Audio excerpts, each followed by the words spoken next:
With a definitive, hollow hiss, the seals on the grand chamber doors gave way. The Terran delegation rose in perfect, terrifying unison, signaling that the era of retreat and surrender had ended. As Ambassador Rhodes buttoned his jacket, the alien council arrived at a chilling realization. The humans were no longer playing by the rules. The air inside the Zenith Pavilion was meant to be perfectly calibrated for the comfort of all 14 species of the Galactic Concordat.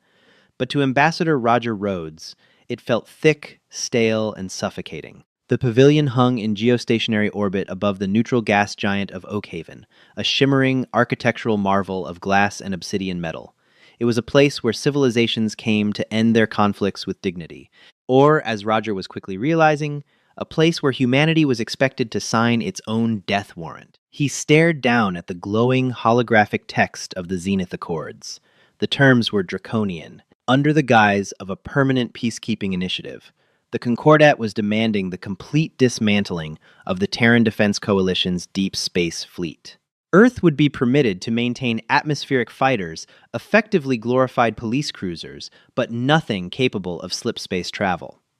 Furthermore, humanity's heavy industry colonies on Reach and the outer asteroid belts would be placed under the stewardship of Concordat overseers. It was subjugation, wrapped in the polite, sterile language of diplomacy.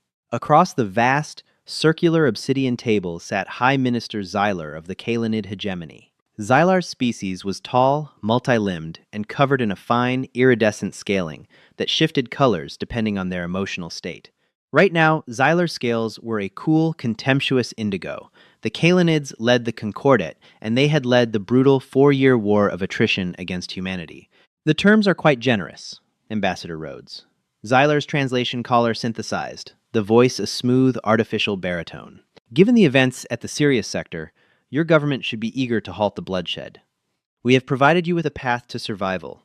We ask only for your compliance. Roger kept his face impassive, a mask of stone he had perfected over decades of diplomatic service in Geneva and Washington. Inside, however, his stomach churned. The events at the Sirius sector had been a massacre. The Concordat had overwhelmed Admiral Arthur Collins's fleet, reducing 3 human colonies to glass and ash. Millions had perished in a single weekend. It was the crushing blow that had brought President Harrison to her knees, forcing Earth to the negotiating table. Beside Roger, General Thomas Croft shifted in his chair.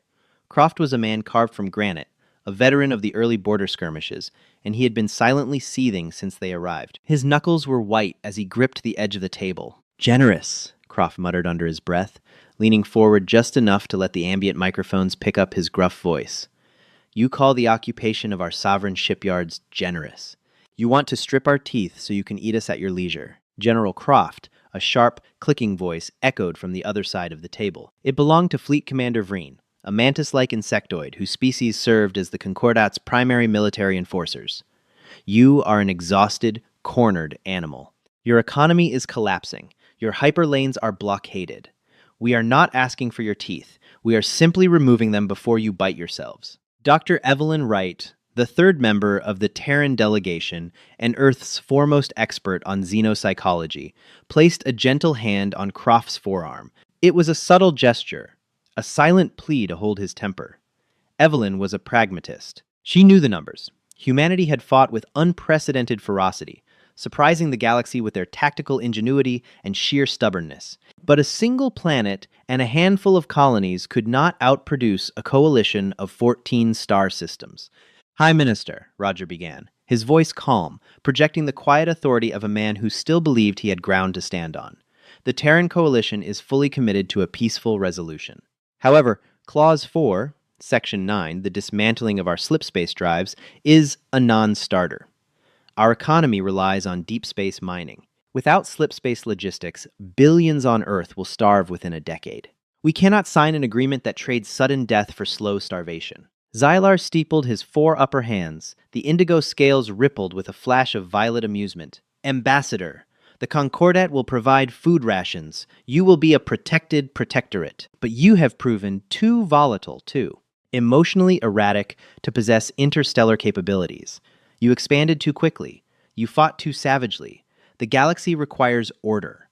"The galaxy requires submission, you mean," Croft growled. We are offering peace, Xylar stated, ignoring the general. He leaned forward, his black, pupilless eyes locking onto Rogers. You have exactly 1 solar hour to confer with your government and sign the accords. If the accords remain unsigned by the turning of the cycle, the Concordat Armada stationed at the edge of your sol system will advance. Earth will not be glassed, Ambassador. It will be dismantled, city by city, until you learn obedience. The threat hung in the sterile air, heavy and absolute. Roger looked at the timer glowing in the center of the table. 60 minutes. 60 minutes to surrender human independence forever, or watch Earth burn. He stood up slowly, picking up his encrypted datapad. We will take our recess, Roger said, his voice flat. Without waiting for a dismissal, Roger turned and walked toward the massive blast doors of the chamber. Croft and Evelyn followed close behind. The doors slid open, and the human delegation stepped out into the long, arching corridors of the station. They could feel the eyes of dozens of alien diplomats, aides, and guards burning into their backs. The humans were a spectacle, a dying breed taking their last breaths on the galactic stage. The Terran delegation's secure suite was a sterile, windowless bunker meant to ensure privacy. As soon as the heavy acoustic doors locked behind them, General Croft slammed his fist against the reinforced steel wall. The dull thud echoed through the small room.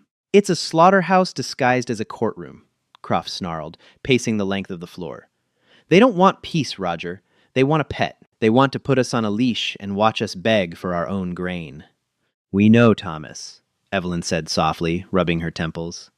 She walked over to the small beverage dispenser and poured a glass of synthetic water, but Xylar isn't bluffing. Our long-range telemetry confirms it. The Kalanid Armada is holding position just outside the Oort cloud. 300 capital ships. We have maybe 40 cruisers left to defend Earth, and half of them are held together by duct tape and prayers. If they push forward, orbital defenses will fall in under an hour. Roger sank into a low chair, staring at the blank screen of his datapad. The crushing weight of the moment felt like a physical pressure in his chest. He thought of his daughter Sarah, who was currently in a medical bunker in London, coordinating triage for refugees from the outer colonies. He thought of President Harrison, pacing the floor of the underground command center in Cheyenne Mountain, waiting for Roger's call. If I sign it, Roger whispered, staring at his hands, I condemn humanity to slavery. We become a vassal species. Our history, our progress, it just ends here. And if you don't sign it, Evelyn replied gently, humanity just ends. Full stop. They won't leave a single city standing. They want to make an example of us to keep the other client species in line. Croft stopped pacing and looked at them both, his jaw tight. I'd rather die on my feet than live on my knees feeding Kalanid overseers. It's not just your life you're trading away, General, Roger snapped, the stress finally cracking his calm veneer. It's 12 billion lives. It's the children. It's the future. Before Croft could retort, a sharp, high-frequency chime cut through the tension. It was coming from Roger's secure datapad. Not a standard comms ping, but the specific, triple-burst tone of an alpha-black quantum transmission. It bypassed the station's dampening fields entirely, utilizing entangled particles that instantly mirrored data from Earth Command. Only President Harrison and a handful of top-tier military brass had the clearance to send an Alpha Black. Roger picked up the pad, his brow furrowing. He authenticated the message with a retinal scan and a blood prick from his thumb. The screen lit up. It wasn't a text document. It was a live video feed, heavily encrypted and degraded, but clear enough. Captain Gregory Higgins, the president's chief intelligence attaché, appeared on the screen. He was standing in the Cheyenne Mountain war room. The background was a flurry of chaotic, silent activity. But Higgins didn't look panicked. He looked pale, shaken, but not with fear. He looked like a man who had just witnessed a miracle, or a monster, and couldn't tell the difference. Ambassador Rhodes. Higgins's voice crackled through the secure earpiece Roger had quickly put in. Can you hear me? I hear you, Gregory. The clock is ticking here. Has the president made a decision on the accords? The accords are void, sir, Higgins said, his voice trembling slightly. Roger's heart dropped into his stomach. Void? What do you mean void? Did the Armada advance? They did, sir, 20 minutes ago. Our spies in the Kalanid ranks warned us they were never going to honor the hour. They began their slipspace jump into the Sol system while you were at the table. They intended to glass London and Washington before you even signed the paper, just to show they could. Evelyn and Croft were watching Roger's face, reading the horror in his eyes as he listened. "So it's over," Roger whispered, closing his eyes. "We lost." "No, Roger, listen to me," Higgins said, leaning closer to the camera. The intense, almost manic energy in the young captain's eyes forced Roger to open his own. "You need to understand what just happened. The president didn't tell you. She couldn't tell you. If the Concordat's empaths had read even a hint of deception on your face, they would have known.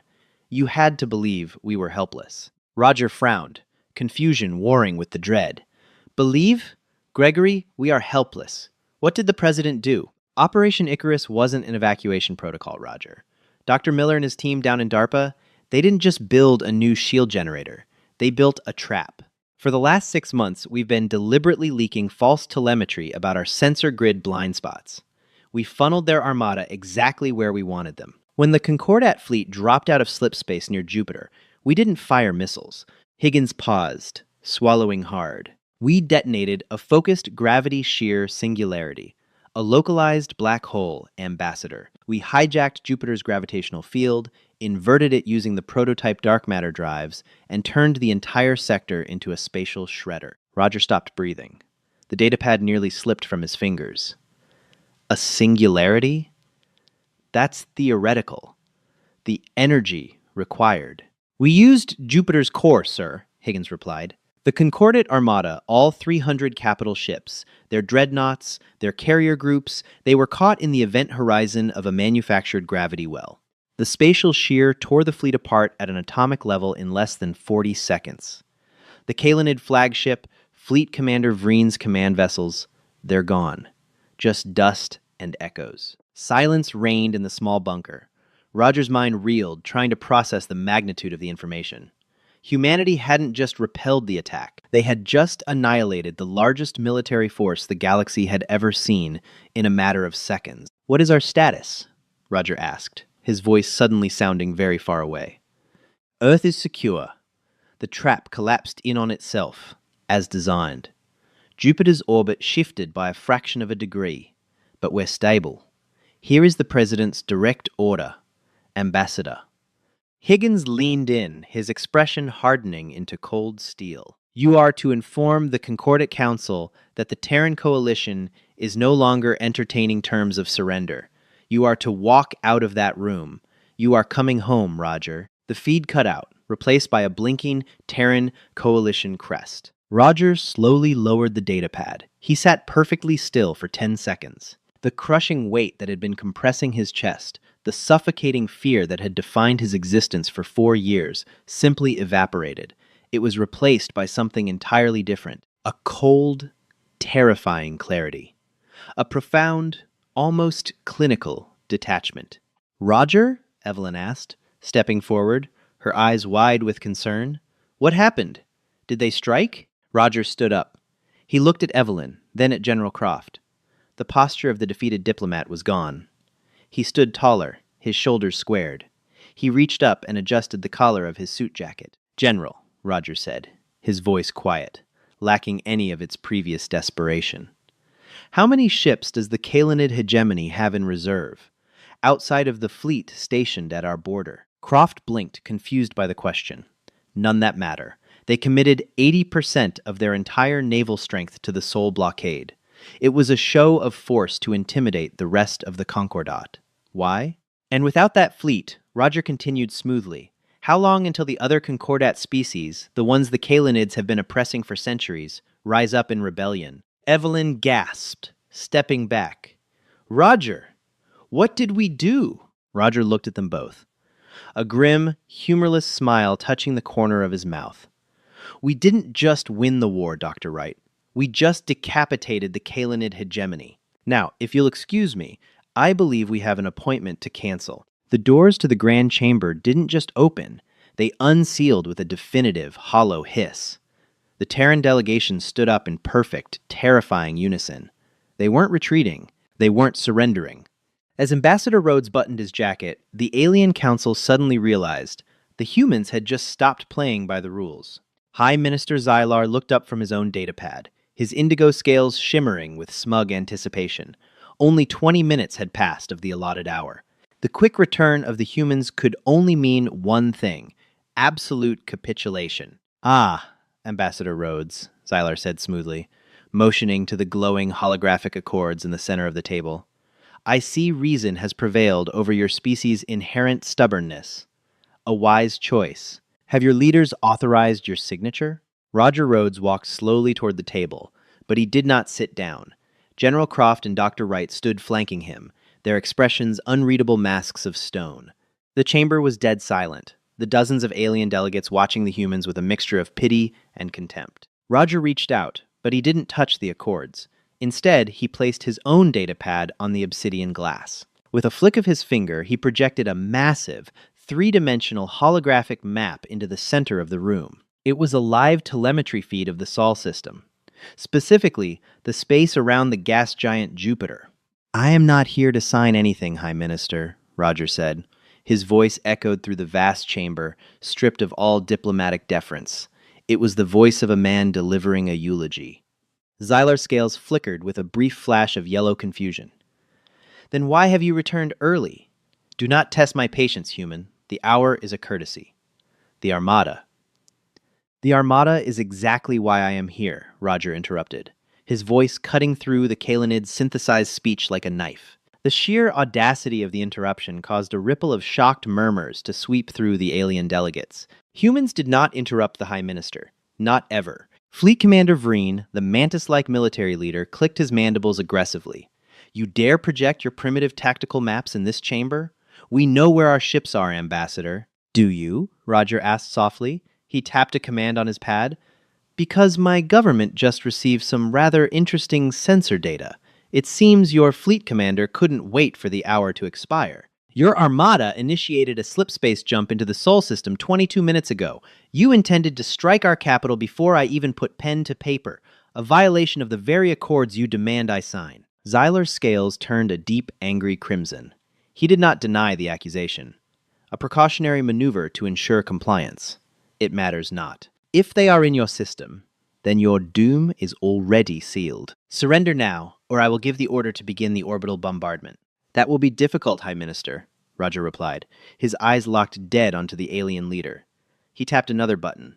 The holographic projection of Jupiter zoomed in. Where there should have been a massive, imposing formation of 300 Concordat capital ships, there was nothing but a sprawling, chaotic debris field. Millions of jagged fragments of Kalenid alloy, shattered engine nacelles, and frozen reactor cores floated aimlessly in the vacuum of space, caught in the immense gravitational pull of the gas giant. The chamber fell into a deafening silence. The alien delegates stared at the projection, their various respiratory and optical organs twitching in sheer disbelief. This is a fabrication, Vreen hissed, slamming a spiked forearm onto the table. A cheap Terran trick. Holographic manipulation. Our fleet is invincible. They possess kinetic shielding that your primitive missiles cannot scratch. You're right, Commander, Roger said, his tone conversational, chillingly calm. Our missiles couldn't scratch them, so we didn't use missiles. You view humanity as primitive because we lack your elegant plasma weaponry and your ancient slipspace gates. But you underestimated our capacity for desperate, unbridled engineering. Roger leaned forward, resting his palms on the edge of the table. He looked around the room, making eye contact with every alien species that had voted for Earth's destruction. We knew we couldn't beat you in a conventional firefight. So, our scientists down in DARPA decided to weaponize the cosmos itself. We leaked false intel. We baited your invincible armada into a kill box near our largest gas giant. And when all 300 of your magnificent ships dropped out of slipspace, Roger paused, letting the silence stretch out, heavy and lethal. We ignited a localized gravitational singularity. We essentially folded space-time around your fleet using Jupiter's mass. Xylar stared at the human, his crimson scales rapidly draining of color, turning a sickly, pale gray. A singularity. Impossible. You would have destroyed your own system. The sheer mathematical complexity. You do not possess the intellect. We possess the will to survive, High Minister, Roger corrected him coldly. It took exactly 42 seconds for the gravity shear to rip your entire fleet down to its molecular components. 300 ships, 2 million of your finest soldiers, gone, in less time than it takes you to pour a glass of water. Chaos erupted in the pavilion. Delegates from the minor species began shouting, their translation collars creating a cacophony of panicked synthesizers. If what the human said was true, the Kalanid hegemony had just lost the core of its military might. The balance of power in the galaxy hadn't just shifted, it had completely inverted. Lies, Xylar bellowed, rising to his full, towering height. Comms officer! Ping the flagship! Ping fleet command instantly! An aide in the corner frantically tapped at a massive console. Seconds ticked by. The aide's multifaceted eyes widened in sheer terror. High Minister, there is no signal. The entire Sol network is dead. I am scanning the telemetry buoy at the Oort cloud. There is massive exotic radiation consistent with a spatial collapse. Sir, the fleet is gone. Xylar collapsed back into his chair as if his spine had been removed. His jaw worked silently. Vreen let out a horrifying, high-pitched screech of mourning and rage, his mandibles clicking frantically. Roger Rhodes stood up straight and picked up his datapad. We came to this table prepared to sacrifice everything for peace, Roger said, his voice booming over the panicked alien chatter. The room instantly fell quiet again, every alien entity hanging on the human's words. We were willing to give you our ships, our resources, our pride, but you wanted our humanity. You wanted us broken. Roger reached out and tapped the holographic accords. The projection fizzled and died. The Terran Coalition is officially withdrawing from these peace talks, Roger announced. He turned his back on the High Minister of the Galactic Concordat. It was the ultimate insult, a gesture of supreme dominance. General Croft and Dr. Wright fell into step beside him. Wait, Xylar choked out, his voice a ragged whisper. Rhodes, Ambassador, if you leave this table, it means total war. We still have the orbital defense grid. We still have the core worlds. Roger stopped at the massive blast doors. He didn't turn around. He simply looked over his shoulder, his profile illuminated by the cold lights of the pavilion. No, Xylar, Roger said softly. It doesn't mean war. War implies a contest. What happens next is a reckoning. Earth is no longer contained. And if I were you, I would start fortifying those core worlds. With that, the human delegation stepped through the doors.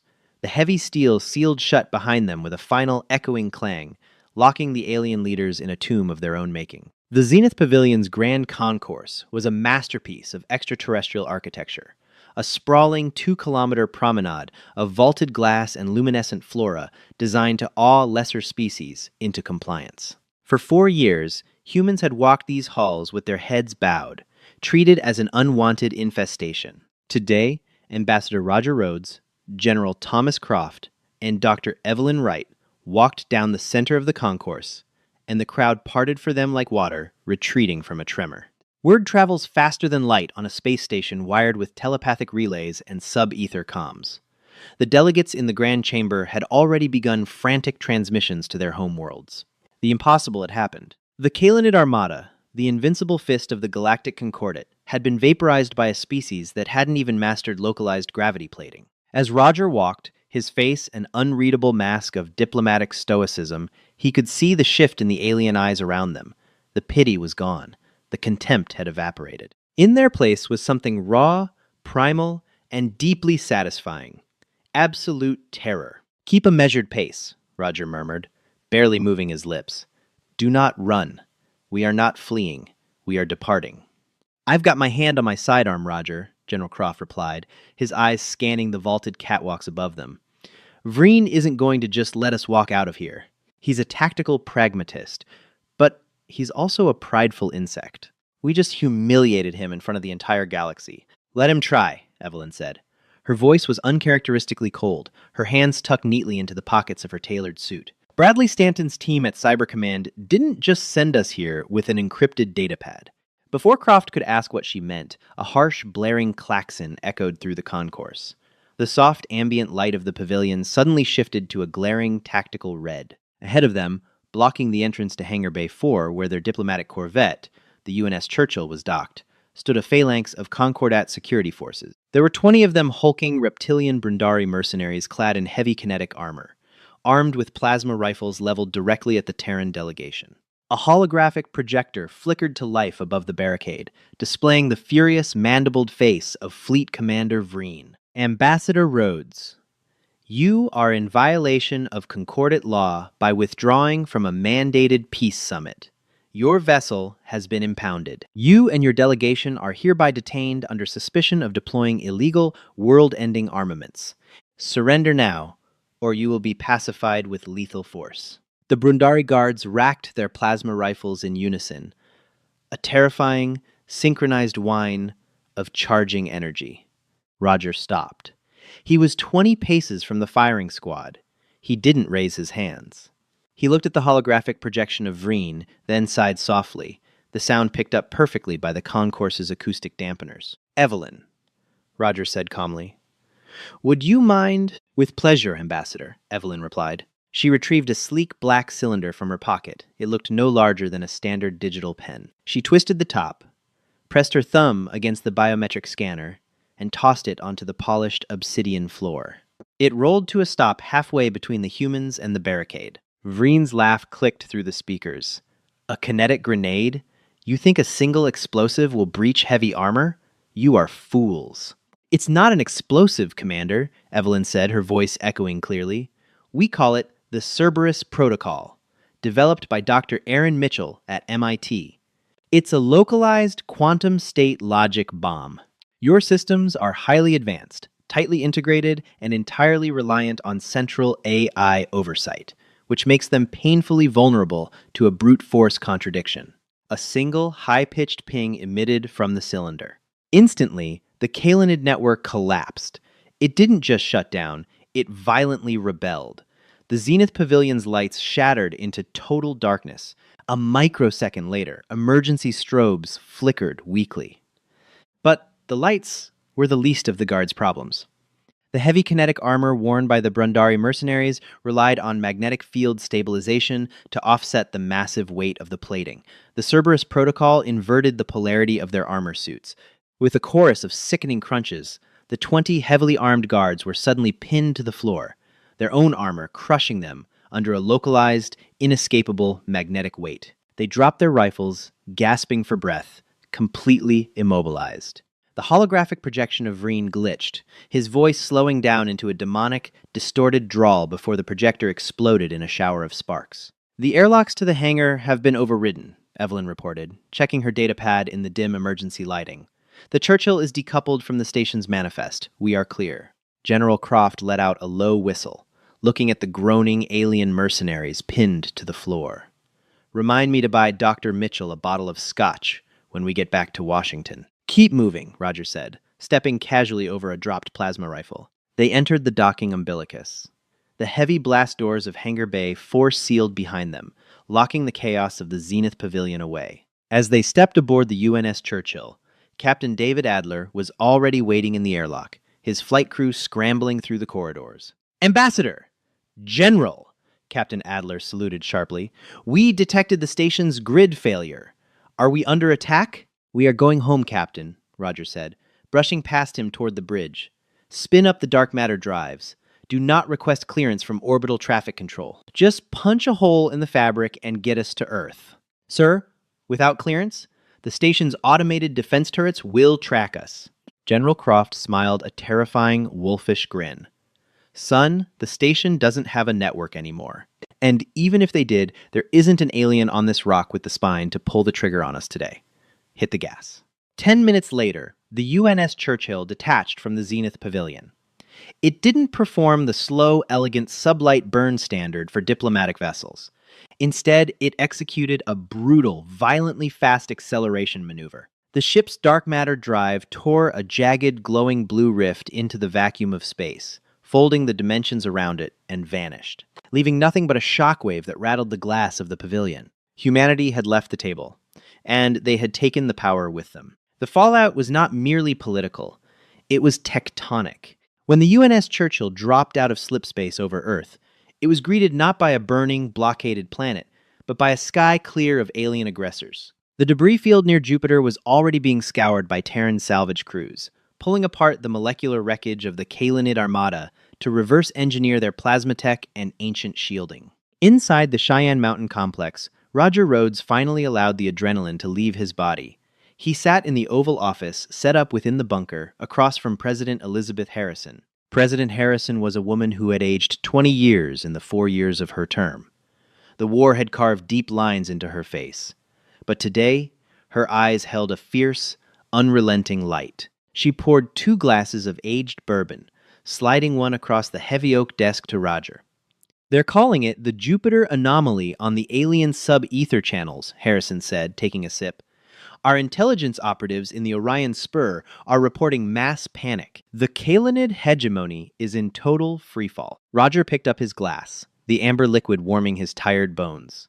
"Xylar is an arrogant leader, Madam President, but he is not stupid. He knows his power relied entirely on the projection of invincibility. We didn't just break his fleet, we broke the illusion." He was right. The intelligence reports flooding in over the next 3 weeks painted a picture of a galaxy tearing itself apart to restructure around a massive power vacuum. For centuries, the Kalanid hegemony had maintained the Galactic Concordat through fear, subjugating minor species like the avian Corvians and the subterranean Lydians, forcing them to supply raw materials and tribute. The Sol blockade had required 80% of the hegemony's naval strength. With that fleet pulverized into cosmic dust in 42 seconds, the vassal states saw their chance. The rebellions began on the industrial world of Zeal.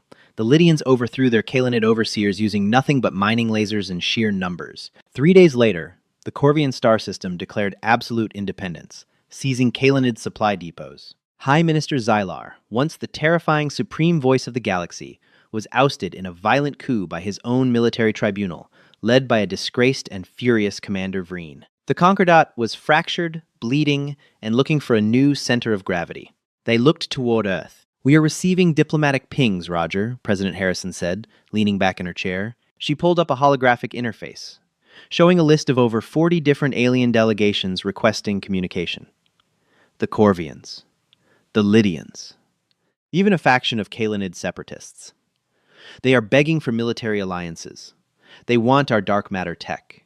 They want our protection.